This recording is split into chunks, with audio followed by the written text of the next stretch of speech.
And then when you think about it deep, and you think about it, at least with my kids, and I think about my family, and you think about all the things that we have in society that we can put our attention onto, from phones to games to all these different things, even sports. When have you ever heard somebody say, look back 30 years and say, man, that was the best day of sitting inside of playing a video game I ever had?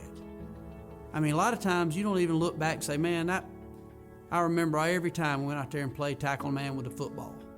And I'm all for being outside. But you can remember that big bass you caught. You can always remember that turkey that gobbled, that come in at 20 yards and maybe you missed and got away. You can always remember that first deer with a gun or a bow. You can always remember what it was like to go with your pawpaw or your daddy or your uncle to deer camp and eat that first venison chili.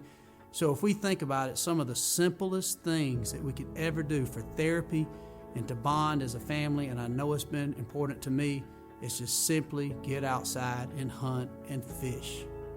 It sounds simple, but it's so deep, and thank God for it. And I personally think the good Lord put it here, not for us just to take care of it, but for us to use as a therapeutic measure to get closer together and make better relationships. And at the end, it ain't about the trophy room and what we have on the wall. It's about the trophies that we made in relationships and memories and those friends, because my biggest fear in life would be a big dusty trophy room and look at these animals that I've took. If I can't remember who I took them with and those times that we shared together wasn't meaningful, these dusty dead animals don't mean nothing. So the trophies and the relationship and the memories we make and the times and these tough times that the outdoors gets us through, that is what has meant the most to me about hunting and fishing, by far.